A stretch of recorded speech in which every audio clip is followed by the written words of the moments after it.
闻佛音，见佛法，欢迎各位师兄收看今天的节目。在充满信仰气息的加德满都谷地，释迦族是一个特别带有宗教性质的族群。据当地的释迦族学者介绍，释迦族的人口超过30万之多，他们就是释迦牟尼佛的后人。大乘佛教的佛弟子从来不会对佛陀肉身的寂灭抱有绝望的情绪，因为他们有着对于佛陀法报化三身的基本理解，并相信自己终有一天能成为佛陀弟子，回归如来家族中。释迦早已成为一个超越血缘关系的姓氏。但是有一天，当亲眼见到高山下的加德满都谷地，依然有那么多与佛陀有着遥远血缘联系的释迦族人在日夜生息时，心头油然而生亲切和欢喜，仿佛这是一份佛陀悄然留给后人的佛陀故乡依然存在佛教之外的惊喜。我们都知道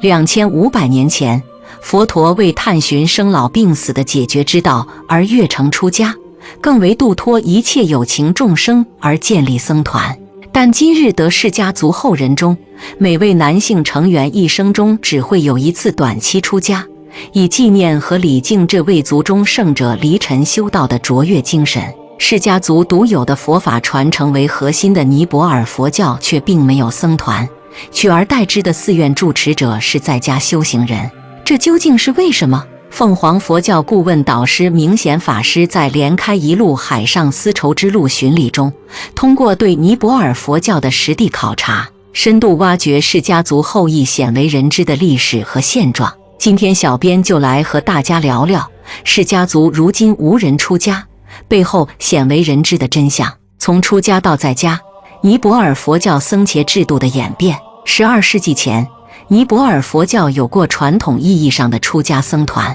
公元880至1200年，尼泊尔的帕坦地区是毫不亚于那烂陀大学的佛法学修中心。玛丽·斯卢瑟说道，尼泊尔僧侣传播过大量的梵文写本，颇具启发性。众多印度高僧曾来此说法，西藏僧侣亦前来闻法。这一时期，尼泊尔僧团在佛法的传播上做出了重要贡献。而12世纪马拉王朝开始，传统的僧伽制度就被逐渐废止了。对尼泊尔佛教影响重大的印度中世纪论师寂天菩萨曾在《集学论》中受记：优秀家族的儿孙们，未来你们当中将会出现在家比丘、初夜菩萨。这里的优秀家族指的正是释迦族。在家比丘、初夜菩萨即是在家修行者。在家修行的释迦族和金刚成行者替代了传统僧伽的地位，成为尼泊尔最高的众姓阶层。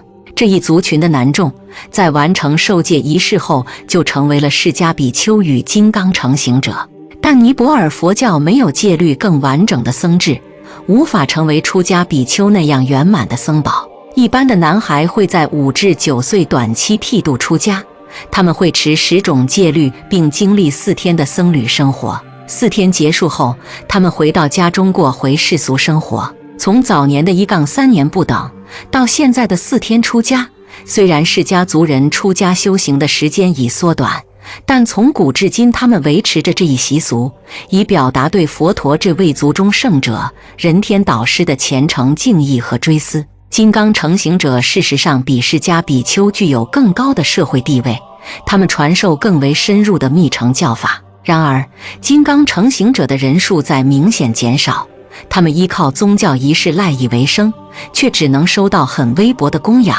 因此不得不放弃本业，改做世俗行业。更严重的是，拥有众多巴哈斯与巴喜斯寺院的3个尼泊尔著名城市，由于寺院缺乏适当的保护而濒临荒废。今天我们看到的很多巴哈斯与巴喜斯寺院被更换为了钢筋水泥建筑。此外，尼泊尔引以为傲的佛教原典写本以过高的价格在一般市场贩售，古老的佛经写卷与唐卡出口到国外。基于这一系列现象，学者们推断尼泊尔佛教的传承或将在本世纪末消失。为什么尼泊尔佛教变成了在家比丘制？许多历史学家和当地佛教界认为，15世纪信奉印度教的马拉王朝统治，使传统意义上的僧团难以生存。佛教传统被严令禁止，奉行禁欲的僧侣纷纷被迫还俗。从1846年开始到1950年，统治尼泊尔的拉纳政权对佛教施以更大的压力，佛教几乎遭到完全驱逐。拉纳政权封杀了一切佛教活动，并禁止印度教教徒皈依佛教。事实上，尼泊尔的传统僧团制度在马拉国王继位很早前就出现了衰落迹象。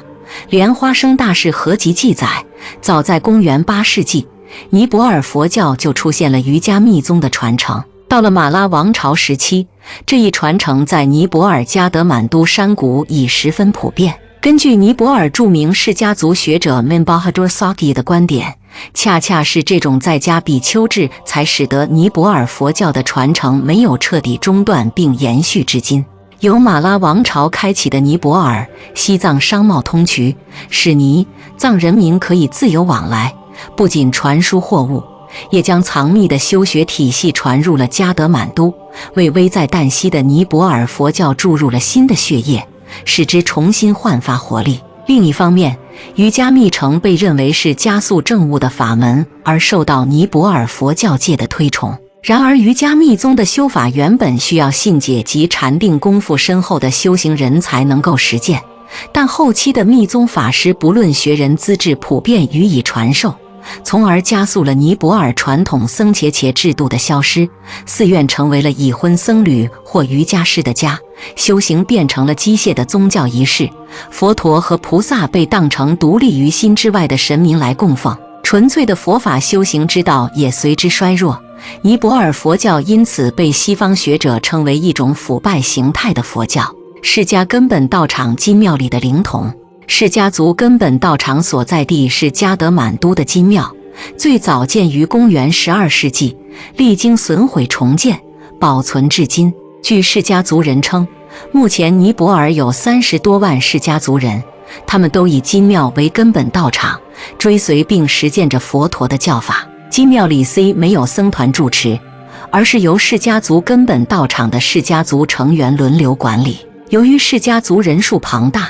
每位男众成员一生中只担任一次管理寺院的护法司。护法司会选出一长一幼的2位释迦灵童，年纪大的在20多岁，小的9岁左右。在1个月的任期中，他们相互配合，主持法会并加持信众。灵童们住在供奉释迦牟尼佛的主殿，除他们以外，只有护法司等核心管理成员才能入内。每天的法会仪式从凌晨3点一直要进行到晚上9点多，从主持招募客、礼佛、供佛，到个人饮食、洗漱、休息，1日内几乎每项活动都要按仪轨规定执行。作为离佛陀最近的使者，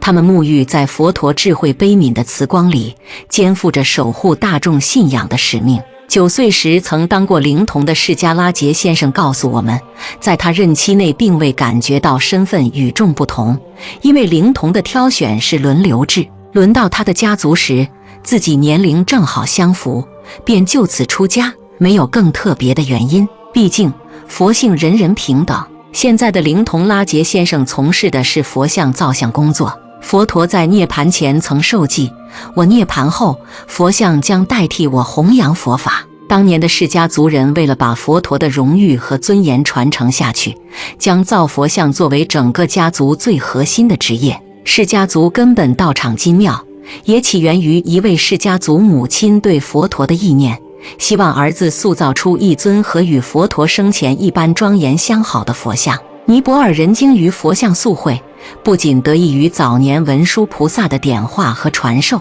也得益于释迦族人对承载佛法使命的佛像塑造事业之坚守。佛像塑造也是尼泊尔仅次于仪轨师的高尚职业。释迦族后人有自己独特而完整的信仰传承和佛法体系，每个家庭都要学习佛经原典，最初只是念诵，18岁后很多人便开始正式学习经典。在金庙里面还保存着最原始的梵文写本，都非常古老。释迦族对梵文原典保持敬畏，只要族人交代不能动就一定不会动，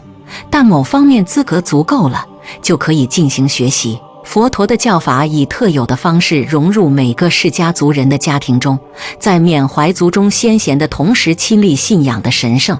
这或许是尼泊尔佛教以在家修行者为主的特色所在，但由于僧团的缺失和佛法体系的不完整，导致尼泊尔佛教走向衰落的问题也不容忽视。正如尼泊尔著名的释迦族学者所言，重新建立完整的佛教僧团制度，对于尼泊尔佛教而言必不可少。好了，今天的内容就和大家聊到这了，我们下期节目再见。